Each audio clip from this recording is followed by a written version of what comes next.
Bonjour tout le monde, ravi de vous retrouver pour l'émission du mercredi 5 mai 2021. Aujourd'hui donc l'émission sera un petit peu plus courte que d'habitude, mais voilà, on va aller voir quand même des choses intéressantes. Comme on peut le voir, hein, le Bitcoin a poussé un petit peu, 7% en une journée. On a des altcoins, regardez comme Ether qui lui ralentit un petit peu. En revanche, le Binance Coin qui ralentit également. Et ce qui est intéressant à constater ici dans ce top 27, c'est que celles qui performent le plus donc sur une journée sont finalement celles qui n'ont pas performé ces derniers mois. Voilà, comme par exemple le Litecoin, regardez, qui fait 15% en une journée, XRP qui fait 14,5%, Bitcoin Cash 35%, bon voilà, ça c'est quand même énorme. Le Tron qui établit 10%, on a 25% pour EOS, 27% pour Bitcoin SV. Donc on voit, ce sont les vieilles cryptos qui existaient déjà avant, qui performent actuellement, et selon moi il y en a certaines d'entre elles qui ont un potentiel encore énorme, comme par exemple XRP, EOS, comme par exemple également le Litecoin. Voilà, donc c'est pas parce que ce sont des crypto-monnaies dont on parle moins ou peu, qui effectivement existaient déjà à l'époque, qu'il faut les oublier, voilà. Donc voilà, alors aujourd'hui ce qu'on va aller voir, c'est tout d'abord avant l'introduction le Bitcoin, et ensuite on va enchaîner après l'introduction avec l'Ether et quelques cryptos, voilà, selon le temps que l'on aura. Alors pour le Bitcoin, rien de plus à dire, on est dans ce canal, on y reste, on a une bougie journalière assez importante, on le voit ici, on est tout de même en train de dessiner quelque chose qui hésite, regardez ici, on est revenu, donc on a touché les 47 000, on remonte, on vient aux 58 000, on redescend à nouveau, on vient, est-ce qu'on est venu chercher les 61,8? C'est la question que l'on peut se poser ici, déjà dans un premier temps.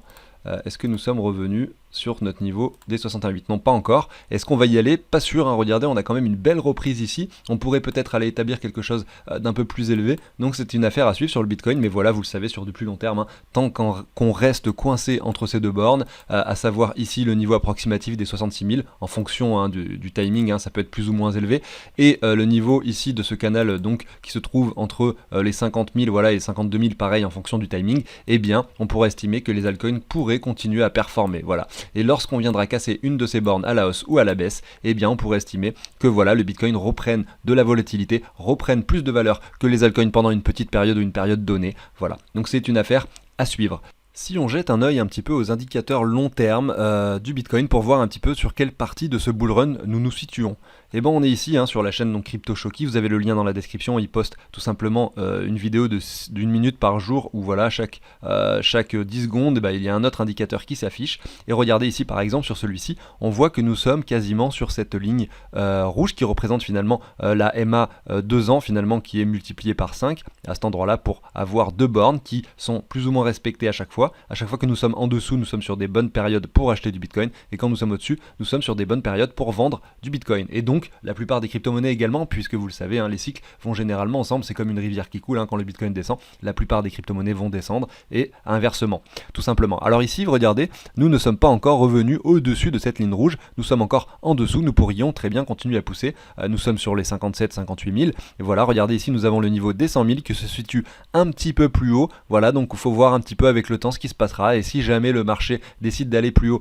que les 100 000 et d'aller casser cette ligne rouge à la hausse, eh bien nous pourrions commencer à se dire que voilà, potentiellement un crash pourrait se préparer, et que voilà, des paliers de revente peuvent être mis en place. Si on regarde ensuite les autres indicateurs, regarde, en fait ce qui est intéressant de regarder, c'est d'y aller une fois toutes les semaines, une fois toutes les 2 semaines, et essayer de voir, bon là le Bitcoin n'a pas beaucoup bougé, donc effectivement pas grand chose ne s'est passé, mais voilà, si le Bitcoin par exemple touche les 80 000, quelque chose comme ça, allez voir les indicateurs long terme, voir si on est toujours justement, on voit qu'on est quand même très élevé ici, on a déjà une bonne partie du bull run qui a été effectuée, mais malgré tout la poussée qui fait généralement le plus plaisir, c'est la dernière, vous le savez ici par exemple, si on regarde le prix du Bitcoin donc sur cette phase, avant de dépasser cette ligne rouge, nous l'avions touché une fois, donc la ligne augmente à chaque fois, nous l'avions touché une deuxième fois ici, nous étions même pas sur les 10 000 $, et quand on l'a cassé, on est passé de 10 000 à 20 000, donc on a encore fait x2. Vous voyez que c'est pas parce qu'on casse cette ligne rouge que le bull run est terminé, c'est dur de vendre le top, vous le savez, mais malgré tout, voilà, c'est un bon indicateur, et ça nous dit ici que potentiellement on est encore quand même assez loin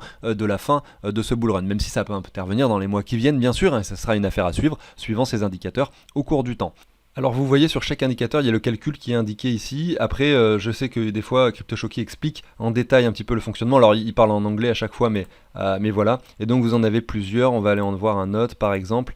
Celui-ci. Donc là, en bleu, vous avez le cours du Bitcoin, tout simplement. Et vous avez ici en jaune le Realized Cap. Ça veut dire qu'en fait, c'est simplement un calcul. Donc, au lieu de prendre le prix du Bitcoin et la capitalisation du Bitcoin divisé par le nombre de tokens, tout simplement, ça prend en compte le prix du Bitcoin en fonction des transactions qui ont eu lieu. Si par exemple, je vous ai envoyé un Bitcoin tel jour à telle heure, on va prendre ce prix-là pour le Bitcoin. Et donc, ça permet simplement de voir que par exemple, quand le prix du Bitcoin est inférieur finalement à l'ensemble des transactions qui ont eu lieu finalement précédemment sur le Bitcoin, on peut se dire que le prix est vraiment sous-coté. Et inversement, il est surcoté quand nous sommes au-dessus. Donc actuellement, c'est le cas, bien sûr. Et là, on a effectivement cette chose qui est en dessous, qui s'appelle le Z-score, qui est calculé avec ce calcul qui est représenté ici, tout simplement. Et on observe que, alors je vais pas le détailler parce que c'est un petit peu complexe, et puis j'ai pas forcément non plus tous les tenants et aboutissants. Il faudrait que je me renseigne vraiment en détail. Malgré tout, on peut voir que voilà, quand nous avions atteint le sommet, nous avions eu ce Z-score qui avait touché ici. Donc, je sais pas ce que ça représente, c'est sûrement ce niveau-là, donc les 10, tout simplement. Ici, lorsque nous avons eu ce petit crash et nous sommes revenus au niveau des $3000, nous sommes revenus, regardez, dans cette ligne bleue qui est représentée ici. Donc là, c'est un bon niveau d'achat et la zone rouge ici, c'est un bon niveau de vente. Vous voyez ici, on n'est pas encore dans la zone rouge.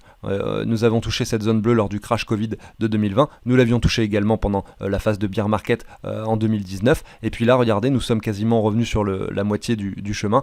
Nous avons malgré tout, avec ce petit crash du Bitcoin, regardez, pas mal retracé sur ce calcul de Z-score. Et nous pourrions, regardez, se situer au début de cette phase. Donc, je ne sais pas si vous voyez la souris là. Là, je suis à gauche avec la souris. Je ne peux pas faire de rectangle ou quoi. Mais vous voyez, nous nous situons finalement au niveau de juillet 2017 environ, au niveau de cette phase, je pense. Et nous allons peut-être zigzaguer quelques temps et derrière avoir cette petite poussée. Et là, peut-être qu'on aura une indication qui nous dira que potentiellement, il faut commencer à vendre du Bitcoin quand nous serons dans cette zone rouge situé en haut du graphique. Et en fait, je viens de voir que sur la barre, par exemple, du MVRV Z-Score, il y a plusieurs parties. Voilà, là, il y a vraiment tout l'historique. Et on voit qu'à chaque bull run, quand on a touché les sommets, à chaque fois, nous avions touché ou même dépassé cette zone rouge. Voilà. Et là, nous y sommes pas encore. Bon, bref, moi, en fait, mon idée, ça sera de coupler tous les indicateurs pour avoir un signal encore plus puissant au moment où, justement, ce sera peut-être le bon moment pour revendre ces cryptos par palier. Et c'est une chose qu'on suivra ensemble sur la chaîne. Au passage, bien sûr, n'hésitez pas à vous abonner, à liker, ça fait toujours plaisir. Et on se retrouve tout de suite pour les analyses, juste après la petite introduction.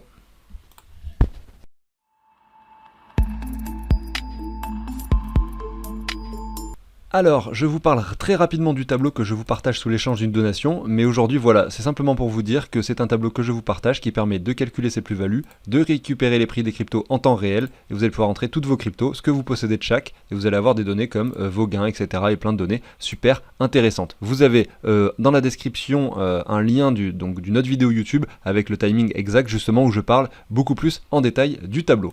Je continue ici avec l'Ether par rapport au dollar. Regardez, on fait de nouveaux sommets. Ça ne s'arrête pas. Je suis ici en weekly. Je me mets en daily. Regardez, on a quand même tout de même eu une petite bougie rouge. Mais rien qui nous dit que le marché est prêt à s'arrêter ici.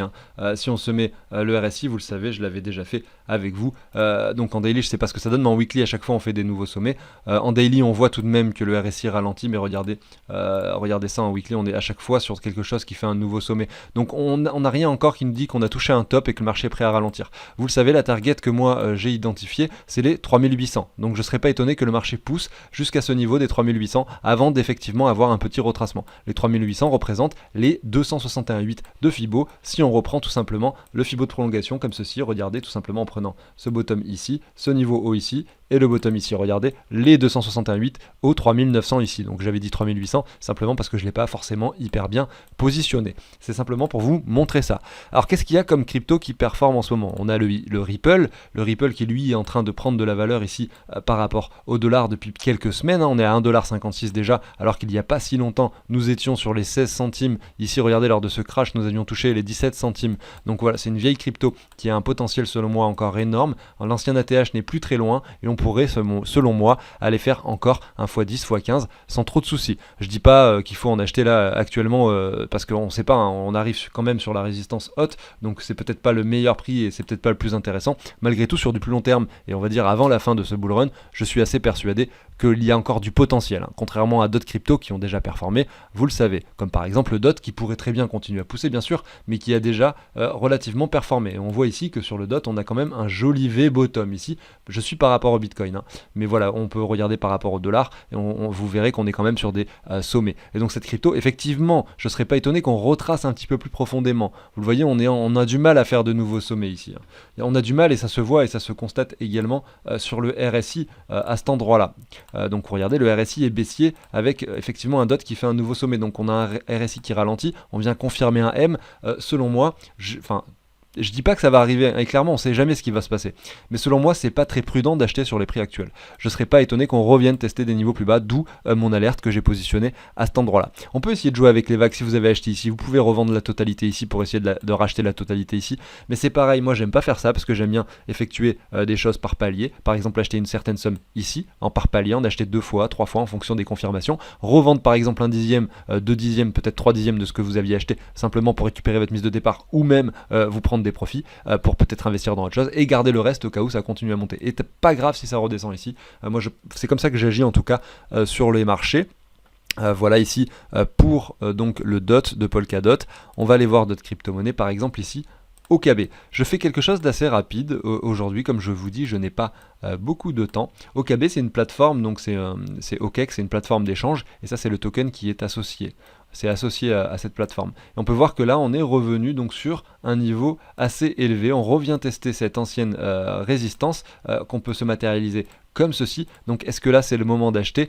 Probablement pas. Malgré tout, si vous croyez en cette plateforme et que vous pensez que le token peut encore prendre de la valeur, vous pourriez vous mettre une zone de rechargement qui se situe par ici. Et donc c'est un peu comme le DOT. Je ne serais pas étonné qu'on revienne chercher des niveaux un petit peu plus bas à l'avenir face au Bitcoin, hein. Peut-être que le Bitcoin va monter et à ce moment-là, lui, il va chuter par rapport au Bitcoin. Et peut-être qu'il ne changera pas trop sa valeur par rapport au dollar. Mais vous voyez quand même, on a plus de chances de faire des gains avec des cryptos par rapport au dollar et donc gagner de l'argent même en le regardant par rapport au dollar, hein, simplement quand ils ont une bonne configuration par rapport au Bitcoin, puisqu'ils ont plus de chances finalement de prendre beaucoup de valeur par rapport au dollar quand ils ont un graphique pertinent par rapport au Bitcoin. Voilà, donc je continue avec le Link, hein. Et Link, selon moi, il a une configuration très intéressante. Vraiment, on a quelque chose, c'est ce qu'on recherche, hein. Et là, comme je vous disais en introduction, on avait vu qu'il avait pris 12% en une journée ou 15%, je ne sais plus. Il commence finalement simplement à reprendre de la valeur. Regardez ici, nous étions en septembre-août 2020, donc lors de la précédente alt season. On est encore très loin de ce niveau-là, alors qu'il y a plein d'alcons qui ont cassé déjà ce sommet. Et le Link, on n'en parle plus trop. Et il y a un vrai projet et c'est vraiment prometteur selon moi, hein. Je vous dis pas qu'il faut en acheter là maintenant. C'est à vous de prendre vos décisions et d'aller vous renseigner sur le projet si vous voulez savoir de quoi il s'agit. Ceci dit, regardez ce graphique, on revient vraiment tester la zone de rechargement de façon très propre. J'en ai parlé plusieurs fois. Regardez ici, on vient toucher les 78,6. On remonte à cet endroit-là. On revient tester. Donc là, on avait un V-bottom, hein. Là, je vous avais dit attention, c'est un V-bottom. On peut revenir tester un niveau un peu plus bas pour nous former un réel W. Et c'est chose qui a été faite. On a formé ce W de façon assez propre cette fois-ci. On a, regardez, si on se reprend un Fibo comme ceci, regardez, on est revenu tester à nouveau la zone de rechargement sur du plus court terme, hein. Bien sûr, là, je suis en boucle, vous avez la grande zone de rechargement qui est dessinée ici, que l'on peut visualiser de cette façon. Je vais vous mettre par exemple un rectangle à cet endroit-là pour la visualiser clairement. Voilà, ça c'est la grosse zone de rechargement long terme. Et derrière, si on zoome un petit peu plus et on pourrait même aller sur un graphique un peu plus court terme au niveau du time frame, mais je ne vais pas le faire, on pourrait se mettre une deuxième zone de rechargement qui se situe à cet endroit-là, voilà, tout simplement. Et celle-ci, je vais la mettre d'une autre couleur, par exemple en jaune, voilà. Vous avez ici la grosse zone de rechargement, ici la plus petite, pour former finalement ce W qu'on vient de confirmer, enfin qu'on est en train, il va falloir attendre effectivement que la clôture de cette bougie weekly se fasse pour confirmer finalement ce W assez long terme, regardez, qui commençait en novembre 2020, qui est venu donc dessiner ceci, latéralisation, cassure, voilà, pour confirmer cette cassure tout simplement, avec voilà la ligne horizontale blanche que j'ai dessinée, qui représente finalement la cassure du W. Alors on pourrait aller aussi également sur un time frame inférieur pour aller voir en daily ce qu'il se passe. En daily, on voit que la confirmation est faite. Voilà, regardez, c'était hier, on a confirmé le W ici, c'est joli, c'est propre. On vient dessiner quelque chose d'assez propre. Et derrière, eh ben, qu'est-ce qu'on peut faire? On pourrait par exemple, donc il y avait plusieurs choses à faire, j'en ai parlé sur la chaîne, quand on veut investir dans quelque chose, on peut se dire que voilà, ici on a un bon palier parce qu'on vient rechercher les 61,8. Et si on se dit, voilà, potentiellement ici j'achète parce que si le W que j'ai imaginé se confirme, eh bien je serai gagnant. Vous pouvez également ensuite acheter un deuxième palier sur la confirmation du W, donc par exemple actuellement, hein, clairement c'est actuellement, ou bien vous pourriez attendre finalement, il y a plusieurs écoles, hein, vous pouvez également attendre tout simplement que le W se confirme, et ensuite attendre le retour sur la neckline pour acheter effectivement le niveau de confirmation pile poil, parce que le cours aime bien finalement aller retester cette neckline. Ça n'arrive pas chaque fois, donc c'est également un risque d'acheter sur le retour, mais vous pouvez aussi, donc l'autre école c'est d'acheter finalement sur la bougie de clôture, c'est-à-dire voilà, hier on a clôturé ici, vous auriez pu prendre votre achat à cet endroit-là. Là vous seriez négatif à l'heure actuelle, mais je pense que là, ce qui vient de se dessiner nous indique que potentiellement on est prêt dans un premier temps à aller chercher les niveaux qui se situent par là-haut. Notamment si on se prend, alors on va se remettre en weekly, hein, pour essayer d'imaginer un petit peu les niveaux qui peuvent être atteints désormais. Alors là, je suis par rapport au Bitcoin, hein, bien sûr, mais voilà, comme je vous le disais tout à l'heure, si là, il monte par rapport au Bitcoin, clairement, il va prendre beaucoup de valeur par rapport au dollar. On l'a vu, il a déjà pris 12% en une journée. Et bien voilà, maintenant, les targets seraient de rechercher déjà dans un premier temps ce niveau-ci, qui se situe pas bien plus haut, hein, après ce niveau-là, et si jamais on vient confirmer et casser ce sommet, et bien, et qu'on fait un nouvel ATH donc sur Link par rapport au Bitcoin, et bien là on pourrait aller chercher des niveaux bien plus importants, peut-être également acheter sur une confirmation comme ceci, un retour de neckline comme ceci. Enfin vous avez compris un petit peu l'idée. Voilà, ce sont les stratégies que j'établis, et rien que visuellement comme ça, graphiquement, on voit que c'est intéressant. Et il y en a d'autres où on voit que ça n'est pas intéressant en fait. Par exemple, on va aller voir Matic, Voilà, là je suis sur Matic par rapport au Bitcoin. Est-ce que Matic peut continuer à grimper? Bien sûr que oui, je n'ai aucune idée de ce qui va se passer. Peut-être que faire encore un x2, c'est possible. Mais malgré tout, il a déjà énormément performé ces dernières semaines. On le visualise ici de façon assez claire et assez propre. Et je préfère, quand je vois quelque chose comme ça, qui, regardez, depuis le mois de janvier 2021, nous a fait 1700% par rapport au Bitcoin. Donc vous pouvez imaginer un petit peu par rapport au dollar ce que ça veut dire. Hein, parce que là, on est sur un Bitcoin qui est quand même monté hein, depuis le mois de janvier. Donc on est peut-être sur quelque chose qui a fait x40 hein, en 2 mois, 3 mois. Est-ce qu'on peut se dire que là c'est le moment d'acheter du Matic, c'est bon, c'est vraiment le bon moment? J'ai un doute quand même. Je pense que il peut toujours faire x2, x3, mais je pense que voilà, le train est passé, le x40 est déjà passé. On peut aller plus haut, bien sûr. Il peut y avoir encore plus d'utilisateurs qui utilisent le protocole. Vous le savez, c'est également quelque chose qui est utilisé par AAVE pour la finance décentralisée, un réseau avec des frais très très faibles. C'est très intéressant et c'est la raison également avec une augmentation du nombre d'utilisateurs qui a été constant ces derniers mois, et c'est la raison de ce pump extra élevé finalement. Et regardez, si on se met un petit Fibo comme ceci, on pourrait attendre finalement un petit retracement tout de même avant d'investir. Ou alors, regardez, si on met un Fibo de prolongation ici, désormais, on peut se dire que peut-être on a atteint des targets qui sont déjà élevés. Alors, j'ai pas forcément tout l'historique, mais on va se le mettre comme ceci pour voir ce que ça donne tout de même. Voilà, on a touché, alors attendez, je vais enlever du coup le premier Fibo que j'ai mis. Voilà, au niveau des objectifs, on a touché les 261,8 et regardez, les corps de chandelle sont pas très loin de ce niveau des 261,8. Les 161,8, regardez, assez propre, ça avait été touché par la bougie et directement retracement. Là, les 261,8, on les a dépassés quand même de façon assez forte, et la prochaine target serait les 423,6. Donc on peut aller plus haut, mais voilà, graphiquement, quand je regarde un Link et un Matic, je sais directement sur lequel me pencher si jamais je devais investir sur un des deux. Voilà, donc c'était une vidéo aujourd'hui qui était un petit peu courte parce que je n'ai pas beaucoup de temps, j'ai pas pu réenregistrer les parties qui me plaisaient pas non plus, et puis de toute façon, vous le savez, on se retrouve dès demain pour la chaîne pour le portefeuille fictif. Je vous souhaite à tous une très bonne journée et je vous dis à très bientôt. Salut tout le monde!